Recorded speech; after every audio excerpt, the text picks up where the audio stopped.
What are the myths that you would like to bust about pregnancy? A lot of these myths that eating for two makes it very difficult for the mother. If there is a vaginal delivery which happens when the baby passes through the birthing canal, the baby, gets a lot of bacteria then. So here, if the vaginal health, like the bacterial colony is good of the mother, there's a lot of good bacteria which the baby is going to inhale. Guys, welcome back to an all-new episode of Infinite Health. Today, we have Aanchal Goyal, a certified nutritionist and lactation consultant with expertise in nutrition for pregnancy, postpartum care, baby and child nutrition. She focuses on holistic approach to wellness. Her primary objective is to empower women at different stages of their lives, enabling them to naturally nurture themselves and their little ones. Aanchal, thank you so much for coming and welcome to Infinite Health. I've been meaning to do this podcast for a very long time and I finally got a time with you because it's something that I've never really thought about. So how do you feel? How do I feel? It's a first one for me. Like I told you, very nervous, very scared. Don't be, it's just a casual conversation. Let's see how it goes. But pregnancy nutrition or fertility nutrition, how did you land up there? What's your personal story?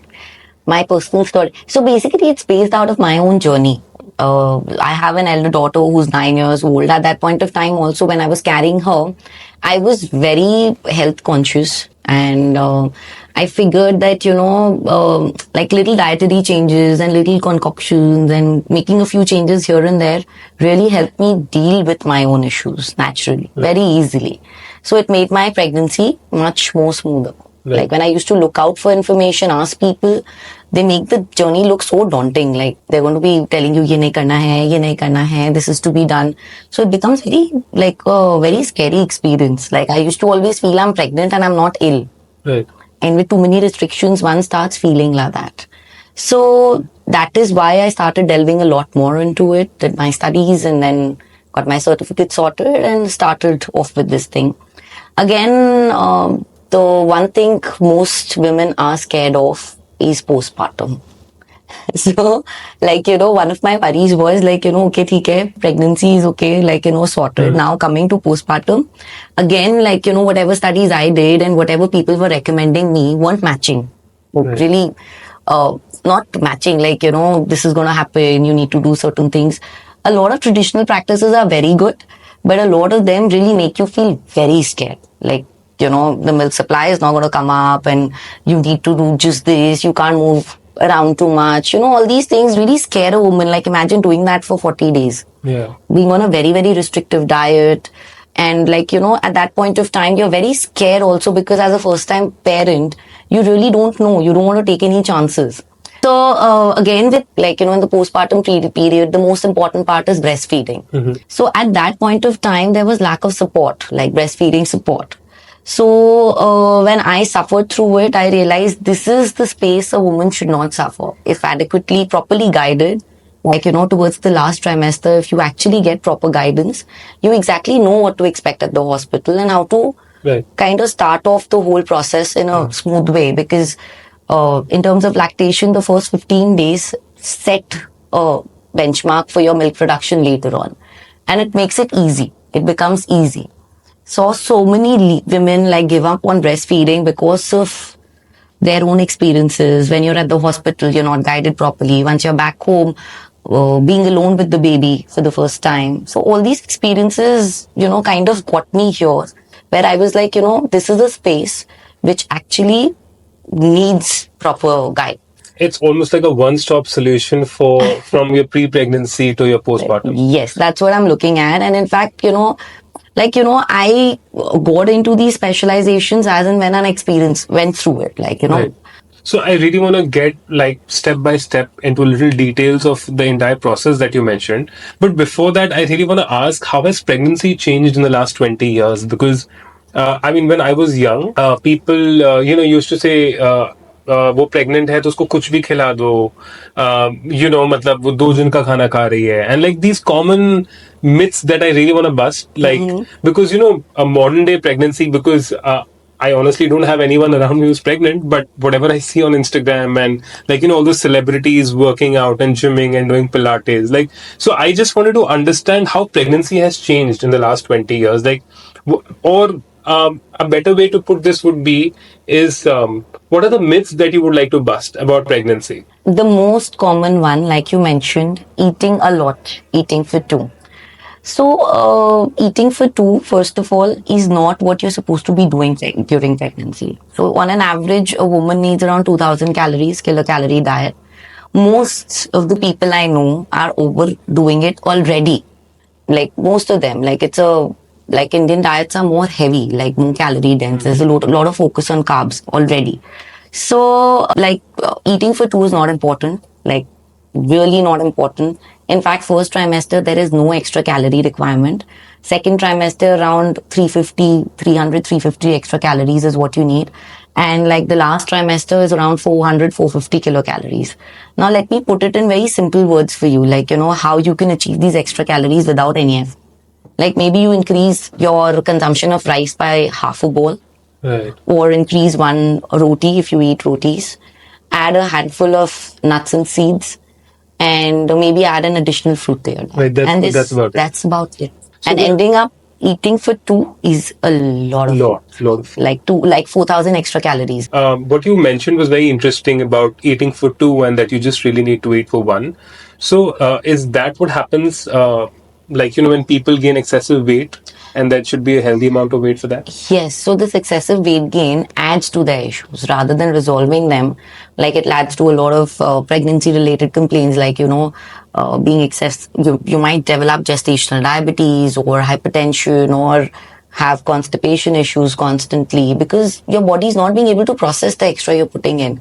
So I have this funny instance, like I keep getting these patients. So one patient actually came up to me, like a couple came up to me where they were like, my wife is not hungry at all and not wanting to eat. I was like, okay, let me just take a quick diet recall. That's what I generally do. I started right. It was like a 15-minute recall. Imagine like there was a whole lot of food being eaten. I shouldn't be saying this, but that a woman was fulfilling more than a calorie requirement pre-lunch only. There was like, some 2 bananas and 1 guava and 1 kiwi, like some five, six fruits in one go. Right. Along with 2 rotis, and I'm just telling, it made me feel nauseous. Yeah. So I was like, how the not feeling hungry in the evening is bound to happen. Like you're kind of overdoing Yeah. it. So a lot of this myth that eating for two makes it very difficult for the mother. Like at times she's force fed, like, she's made to feel that she's not doing enough, not eating enough. And then overeating really kind of puts a pressure on the system because we know where the uterus expands. It pressurizes all the organs located in the abdomen. So they're all our digestive organs. So your digestion is as it is compromised, and if you end up overdoing it, so it becomes more difficult for the woman. So eating for two is not important.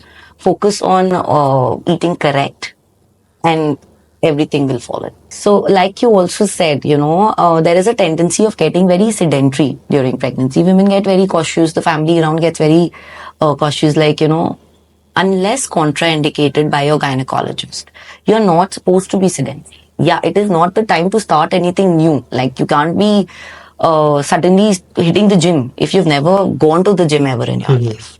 That is not the point. That's fair. But physical activity is extremely important. Like physical activity, not just to make sure that there is a healthy weight gain, the weight gain stays in control, your digestion works better, so you eat better. Another important reason is, which I really emphasize on with my patients, is there is a lot of blood circulation which happens in the uterus. When you are working out, either walking or doing any activity which suits you. So when the blood circulation happens, better nutrition is supplied to you. So this is one of the most important reasons, where being physically active to give to make sure there's blood circulation. So we need to make sure that we are working out. And to keep all these issues at bay, like I spoke about gestational diabetes, hypertension, to be able to carry your baby to full term, which is 37, 38 weeks plus, it is important that you remain physically. And third myth that, a partner needs to realize this, that your wife is pregnant, not ill. Right. So she needs to be given the freedom to enjoy foods, to enjoy, people become too restrictive. And I don't want it to be a very unhappy time. It needs to be a time where that like when one is happy, there's a lot of happy hormones at play also. And when you're happy, you eat better. The general mood is better. The baby's growth is better. You're more rested, relaxed. So everything. So one need not you don't need to get very, very overly cautious about what you're eating, where you're going. So I was researching a lot yesterday, and there were three very common things that I found. I was looking into the do's and don'ts. So I want to clear all three with you. The first is, can pregnant women lift weights? Because there's this Yeah. misconception that pregnant women should not lift weights. I mean, would you agree or disagree to that? No, in fact, pregnant women can lift weights. Like I said, when you've never done it, don't start Fair. doing it. It's not the time to start anything new for sure. But if you have been lifting weights, you need to reduce it to maybe half and see how it goes. In fact, it is good because, your muscles stay stronger. So in case you want to go in for you need to be strong. Like your muscles need to be strong. So it is important to lift weights. If you've always been lifting, go ahead, lift. If you've not been lifting, please don't. Because to carry a baby, your body, your body is going to become a little, the center of balance is going to shift Yeah, absolutely. when your belly grows. So if you are actually practicing lifting weights and everything, it becomes easy, Your core becomes strong. strong. Your core becomes stronger and it's easier to carry. The second one was caffeine. And I'm going to tell you the third one, which is papaya. This is something that I've heard many times in my family also. This is papaya and caffeine. Is there any truth to that? Like, See, caffeine, up to, as a nutritionist, I say complete no is better. But scientifically, the research says up to 2 cups a day is fine. So, it is a good time, like when you're pregnant. Like, see, if you're addicted to it and it's really affecting your mood and you're not being able to function without it, it's okay to have a little in moderation, like up to 2 cups. But if you're actually making a lot of lifestyle changes and you're ready to make nutritional and lifestyle changes for your own baby, like a lot of women can at this point of time. So, it's a good time to not have it also. So, in moderation is fine if I technically look at it. But if you're okay to give it up, then it's just okay to give it up. Like I said, you're pregnant, not ill. Once in a while, if you want to have a cup of coffee, go ahead. it's fine. Every day, if it suits you, go ahead. If you really need it, go ahead. It's But not, not a too harm. many. Like excess. Excess is a problem, and if you can avoid it, it's the best. Again, for papaya per se is not the problem. The papaya seeds are an issue. Right. They might lead to contractions. So that's why we suggest that just completely avoid it. Because a lot of people are not going to be preparing the food themselves. Like, the cutting is not going to happen. Just by chance kuch chale gaya. Even papaya ke saath, we recommend not to have pineapple. Again, pineapple contains muscle relaxants and bromelain, which might lead to contractions. So we kind of avoid that. We also say that for raw sprouts, we advise that you don't have raw sprouts. You have your sprouts boiled. Again, for fish, we recommend not higher mercury fish.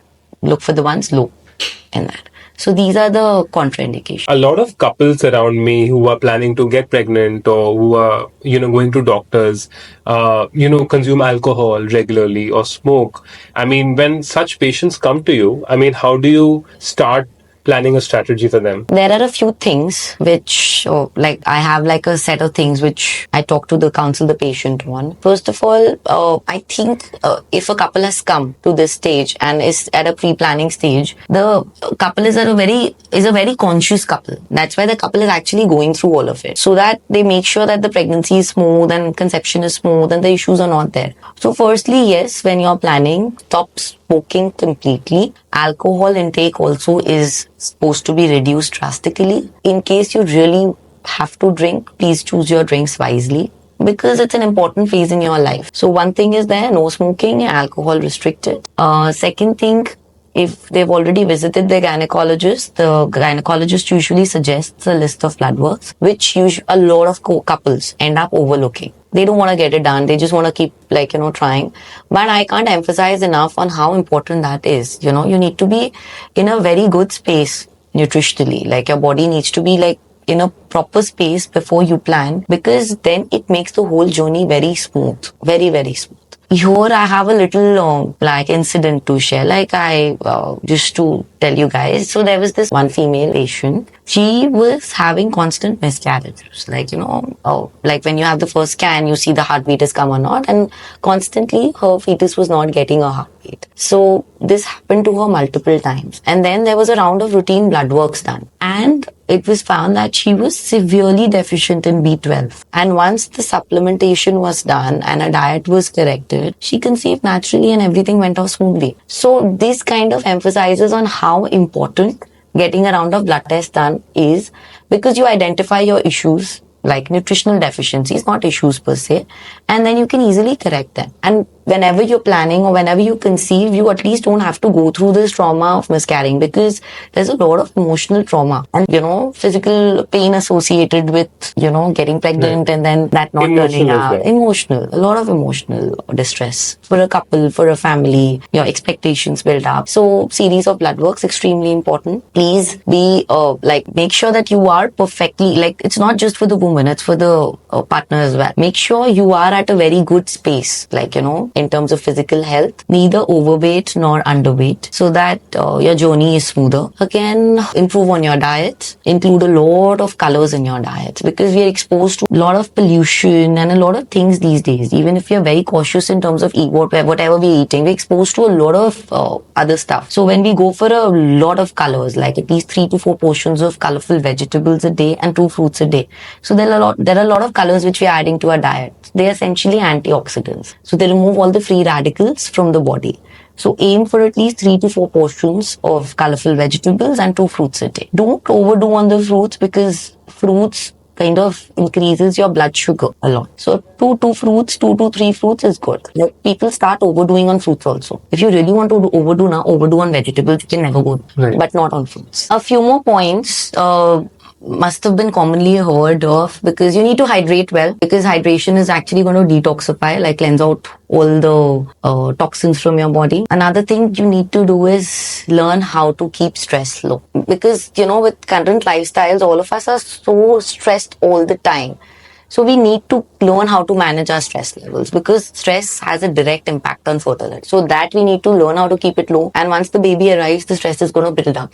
It is never going to reduce. So the day we learn how to manage stress, either whatever helps you, like your meditation or yoga or anything, like whatever works for you. You want to go, like, find something which de-stresses you. Not, the stress busters cannot be smoking or drinking.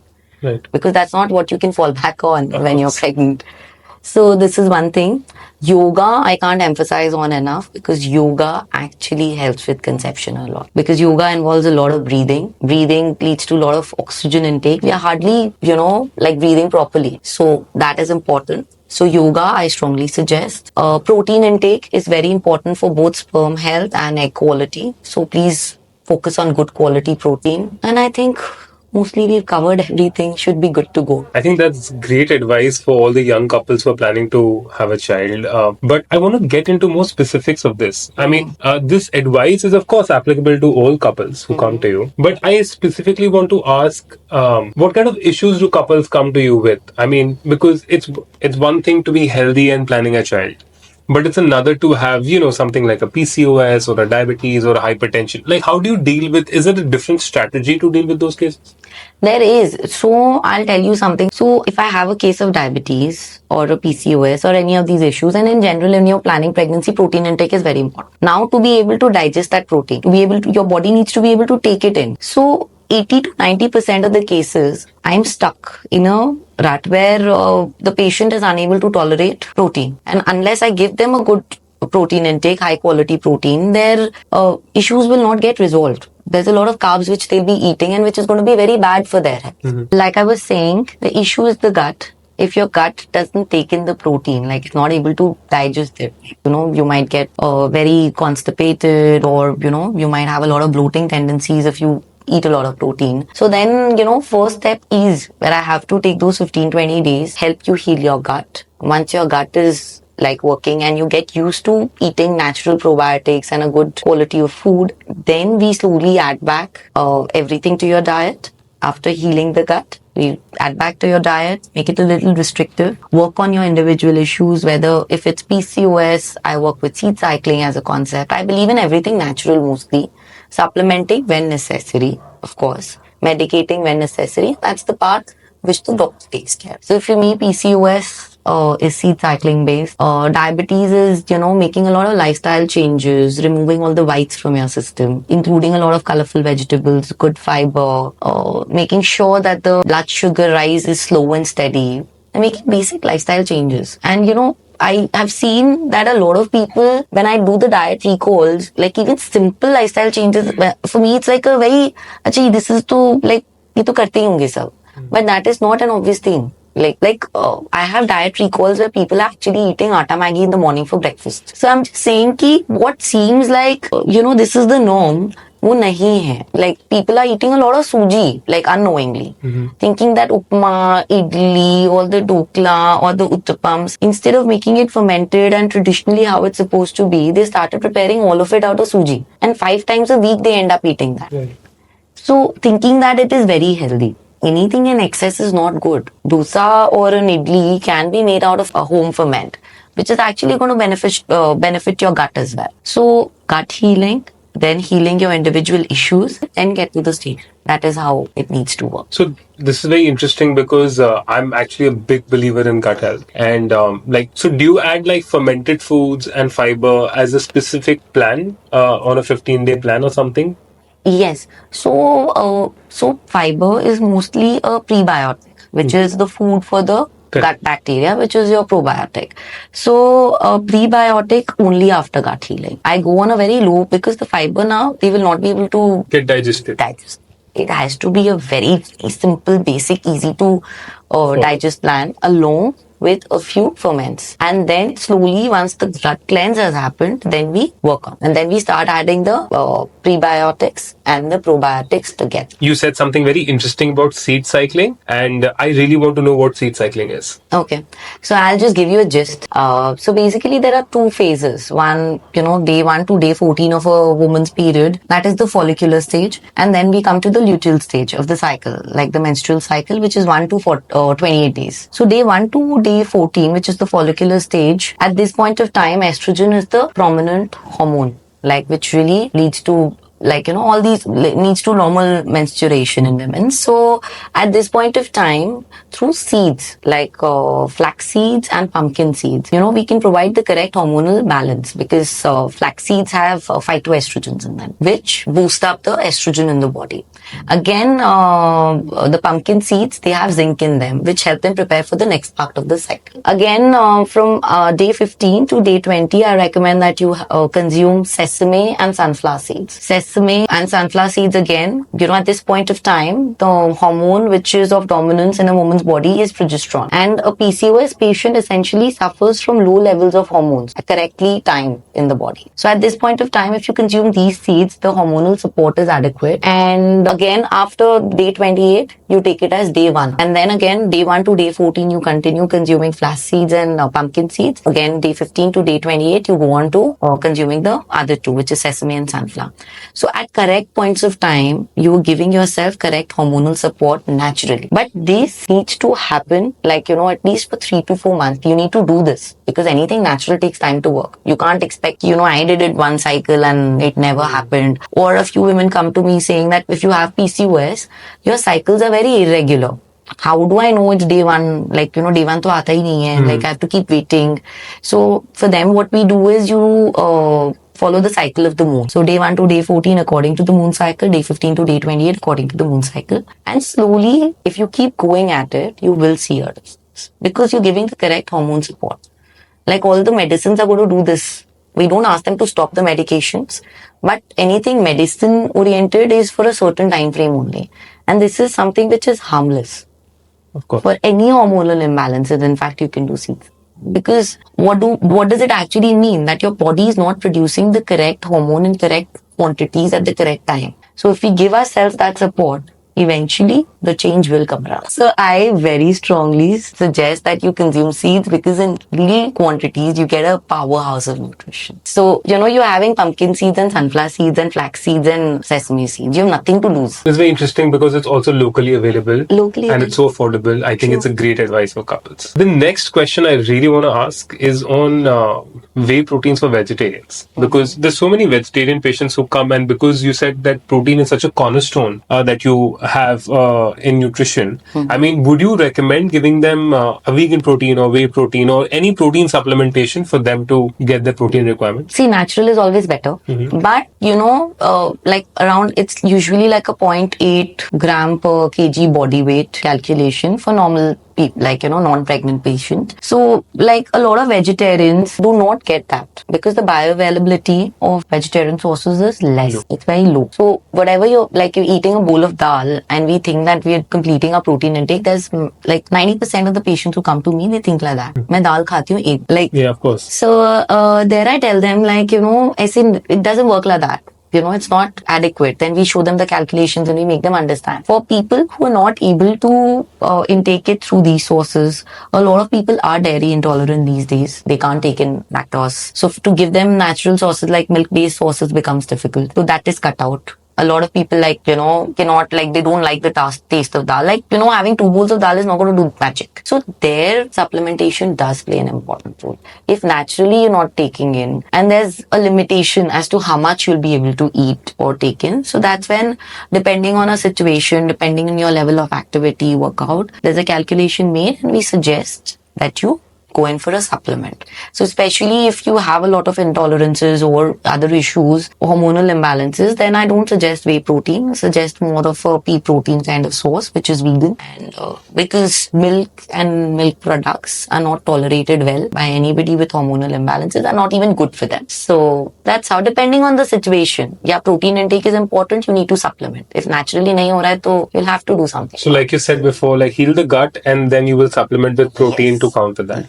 Because otherwise your gut will not take anything. You'll not be able to have it only. I really want to come into the next step of this journey where we spoke about, couples for planning and they come to you for general advice, or they might have diabetes or hypertension. And we spoke about couples who normally want to plan pregnancy. But let's get to the part where if a couple gets pregnant, when they come to you in the first trimester, is there a strategy that you have for the first trimester?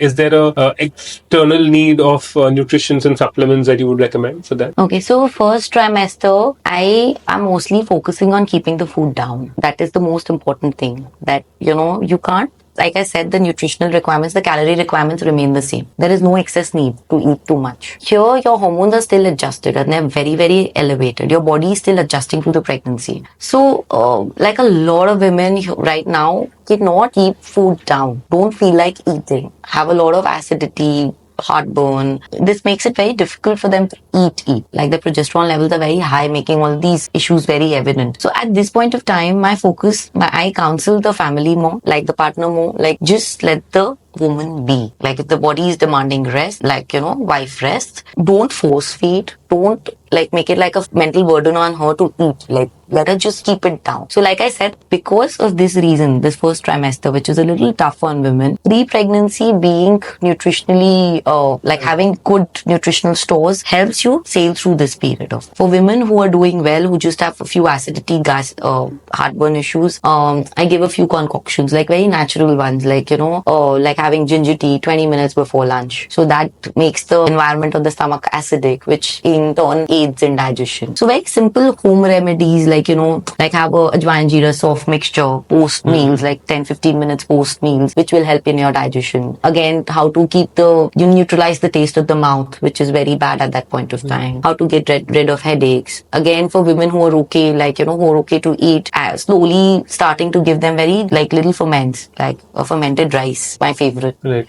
So that, once your belly starts growing in the subsequent trimesters. So in the beginning of the podcast, I did mention that your uterus starts expanding, and the uterus is expanding in the abdominal area, where all your digestive organs are located. So, these organs get pressurized. So your digestion gets very compromised. So now if we start working on the gut in the first trimester, if you're able to, I don't pressurize, because at this point, if you can't keep a fermented rice down and you're going to be throwing up the whole day because of it, I don't suggest you start anything like that. But yeah, if you're doing well, to those patients, I start working with ferments at this point of time, so as to when they get to the second and the third trimester, they're able to tolerate it. Like, the digestion is supported. For one thing is that all the supplements like Folvite and all, generally your gynecologist has already given. Recommended. All your blood works have already happened. Again, first trimester is very easy, where I take a basic dietary call. I guide them on what foods not to eat, like a list that we were discussing. Caffeine and papaya. Caffeine and stuff. So we do a basic nutritional consult where I explain them what is not to be done, what is important. Slowly start giving them ferments to build on their gut health. Again, at this point, I do a basic lactation consult. In the first trimester. First trimester.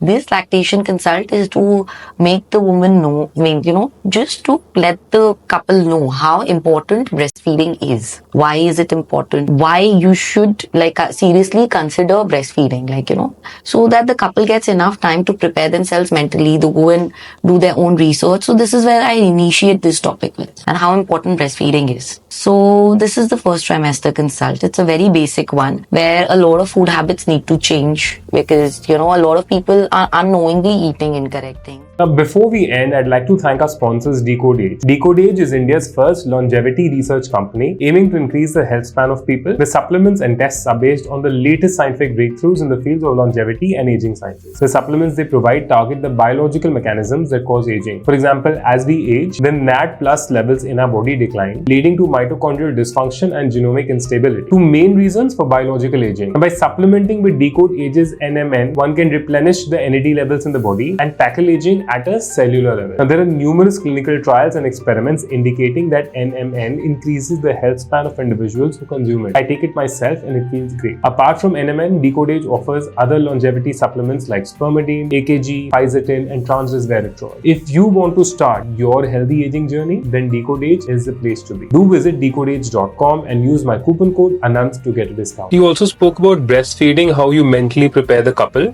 of how breastfeeding is important. Is there something you do nutritionally for that also? Like, is there something that they need to do extra nutritionally that would prepare them for healthy breastfeeding after 9 months? Yeah, so that's of course there. So here I prepare them for breastfeeding. To tell them that it is important, so that they get a long time to do their own research and stuff. Nutritionally, first trimester, point is now, nature has made women's body in such a way that your baby will be provided. Okay, if you're not, your body is going to get depleted if you're not in a good space nutritionally, if you're not eating correct. So your body will provide the baby, through your stores first. Okay, or whatever your stores are getting depleted by breastfeeding, you replenish it with good food. That is how the cycle works. So now, in case you're not eating correct, the stores are going to get depleted and the replenishment will not happen. Your body is going to suffer. Now again, we come to malnourished women who don't even have stores. So for them, then the breast milk is. Right. This is the way this whole breastfeeding thing works. So now what we try and do is right now, my focus during pregnancy throughout the 3 trimesters is to start getting you to make lifestyle changes and include a lot of healthy foods in your diet, so that when you come to that stage, eating healthy is not a pressure on you. You're already eating healthy, and whatever, you're depleting, you're replenishing, and your baby is getting good quality breast milk. And of course, in the 3rd trimester, to improve the quality of fat in your milk. That is what gets affected. I prefer that you add a source of good fat like omega-3 to your diet, so that really has an impact on, because you start producing breast milk towards the end of pregnancy. Like in your 3rd trimester, you start you started producing breast milk and storing it. The first milk which is going to come out, the colostrum. So to improve the quality of that, and omega-3 supplementation, or if you're eating fish, low mercury fish, it's good. And if you're a vegetarian, that's when I feel an omega-3 supplement would be very good. So this is something very interesting that you said, that you increase the fats in the 3rd. Good quality fat. Good quality fat. So I just wanted to understand, is there something different that you do in the 2nd trimester? It just continues like the 1st trimester? No, it doesn't continue like the 1st trimester. 1st trimester is basically working on the gut and getting used to eating correct. In the 1st trimester, your iron needs, the iron needed by the body is lesser. because you stop menstruating, like women stop menstruating. So your requirements for iron are not very high first trimester. But second trimester onwards, the blood volume increases a lot. So your iron requirement of a woman increases a lot. So here doctors generally do supplement, but along with supplement, a lot of women are not able to take these supplements and they get constipated. So that is one issue which we tackle. Another is, a lot of natural sources of iron, like vegetarian sources of iron, are very difficult to absorb. But again, if you add a source of vitamin C to it, it becomes more easy to absorb, like a vitamin C and iron combination, easier.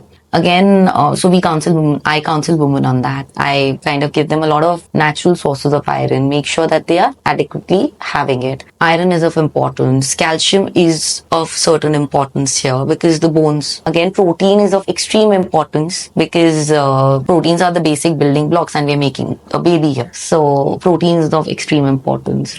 So the requirement goes up? A lot. So like 0.8 grams is said per kg body weight is for normal human beings, like for non-pregnant people. It goes up to around 1.1 gram. Roughly. Almost like a workout. Yeah. Because you're making another human being which is cell expansion and it's going to be proteins only. Absolutely. And most of your hormones are also proteins, right? So like there's a lot of hormonal elevation. It's the basis for everything, I feel. So that's why protein intake becomes extremely important. So I focus on protein, calcium, iron, gut health for those who couldn't start working on in the first trimester. In general, antioxidants, very important to keep up your immunity levels also and to remove the free radicals from the body. So a wide variety of colorful fruits and vegetables. Selenium is something for vegetarians. You can't get it. So this I generally include a Brazil nut. Again, coconut oil is very, very good here, very good source of fat. And I prefer that my patients start their day with good fats. So nuts and seeds have a very important role to play. So this is about it. This is in general for trimester 2. Again, I always keep a check on whether people are consuming normal salt or the pink and the fancy salts. Okay. Because we've forgotten why salt was iodized in the first place. A lot of my patients come to me saying that, नहीं खाने में कोई problem नहीं है, ये issue नहीं है, हम लोग तो pink salt, we eat pink salt and we eat all these fancy salts. I'm like, is your pink salt iodized? Have you checked that? No, we haven't. So I was like, do we even know why we iodize salts? Because majority of Indian population is vegetarian, right? Iodine is only something which you can get through seawater. So what was the cheapest thing which poorest of family would have access to? Which is the common thing which everybody has access to? Salt. So that is why the Indian government decided to iodize the salt, so that all of our iodine intake is taken care of. And now we started moving to all these fancy things for cooking. No reasons at all. नहीं, आपको करना है, आप use करो. But at least do your cooking and the basic this thing, because your iodine requirement is very little. But that little is very important for brain functioning. And when you're making a baby, for the brain development of your baby, this iodine deficiency is going to have a big impact. So please make sure you're eating the normal iodized salt. Don't overdo it. Gut health is very important at this point of time. People have not worked on their gut in the first and second trimester. Now third trimester really need to work. Why, I'll tell you. You'll be surprised to know. So one thing, it impacts your breast milk. Again, good bacteria is passed on to the baby through the breast. Your baby's gut is a mini version of the mother's parents. Like is a mini version, because this is what you're providing the baby.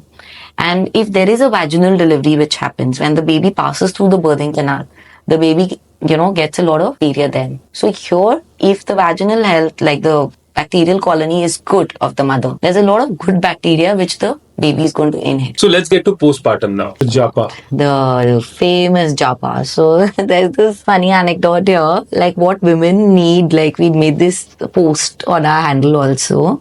It is called, it was a post where it says that what women get is ghee and gyan.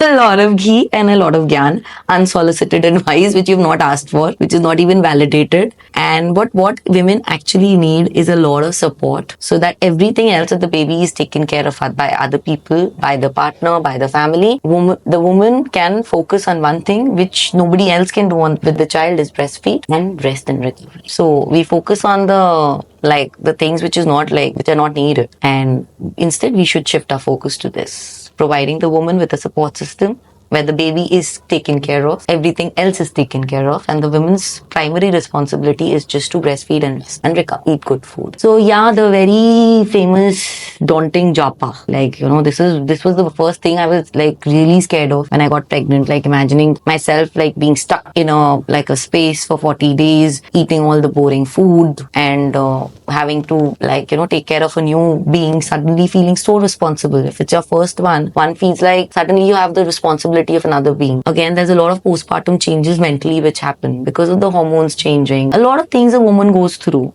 So here the woman needs to be supported. In terms of food, the diet, why is 40 days important? We need to understand that there is a logic to these 30-40 days.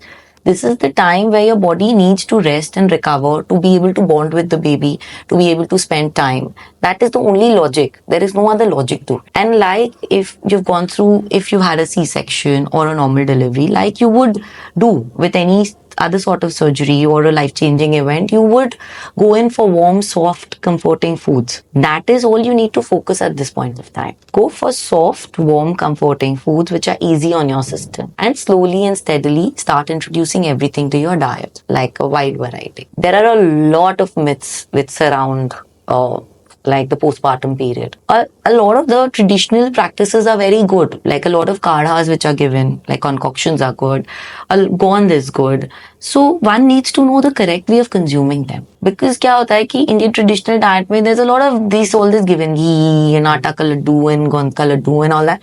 So protein intake is not being taken care of. So that is an important component again, because for recovery, what is the most important nutrient? Like protein again is a building block. So it is going to aid in recovery of the body. So that's what's there. Again, the uterus starts contracting back. So there is a lot of digestive issue at this point of time again, because all those organs which were shifted now again are getting replaced, like getting back to their place. So again, that is a lot of movement. So your and you've gone through something like, so the digestive system is totally impacted. So if we pressurize the system too much by giving too much of ghee and too much of heavy food, even that might have an impact on the body. Like a lot of women I meet are severely constipated or they get diarrhea, which in turn affects the breastfeed. There is an unorthodox question that I want to ask. It might not directly be related with you, but there's so many patients nowadays who have postpartum depression. Is there some way, nutritionally or supplementation wise, that makes it easier? So, first of all, let me tell you this, and I want to make it clear to everyone who's listening to this. Postpartum depression is a real thing. The minute you feel that, your partner or like anybody of the family feels that there's something going amiss, or you yourself as a mother feel that, you're not feeling too connected, or there is something which is not going right, please reach out for professional help. Because when the problem is small, the solution is small. When you make the problem big, the solution becomes more complicated. And, but till the time you get there, you have actually, what could have happened so easily? Like maybe your connection with the baby, your breastfeeding, which could have like been easier, becomes more difficult. So let's not do this. Let's not complicate it. Consider it to be a real thing. Reach out for help. All doctors these days, they have a team of professionals working with them. Please refer to them. They will refer you to a good professional, a psychologist who can actually help you deal with anything. Yes, breastfeeding does reduce your chances of getting postpartum depression if you're breastfeeding directly or anyhow. There's a constant elevation of hormones, prolactin, oxytocin, which are the primary hormones responsible for breastfeeding. So these are happy hormones. So you're in a good state. But even if you're breastfeeding directly, it just reduces chances, but you still might get. Reach out for help. That is the best you can do for you. Achal, lately I've been hearing a lot about, packaged baby formula and all these packaged baby food products. What is your take on that? So, even I get a lot of people, like, when I do the third trimester consults, that's when most of the women ask me this question: should we give one formula to like all my friends are saying, ki night feed should be one formula so that the baby sleeps for longer.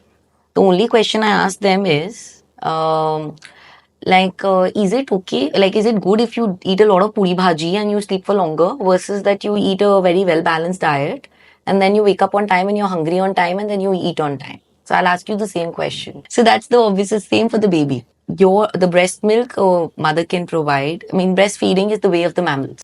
Now, if you're giving the baby's tummy is this much when the baby is born, like a small marble. So if you're providing your baby breast milk, which is perfectly it's got the perfect amount of everything.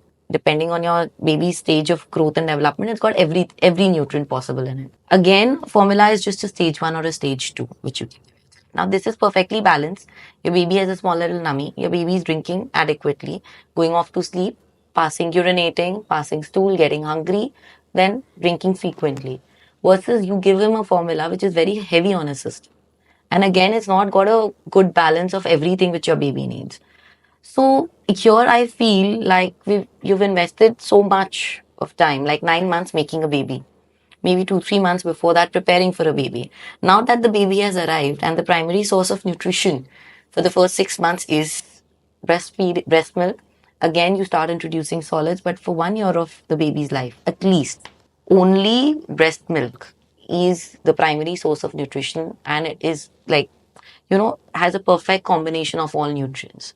So this is the time you invest. It is the time you can. And nowadays, you're not even stuck. Like there are so many methods. You learn how to express, you learn how to store. Even if your work doesn't allow it, you can manage with all those, methods.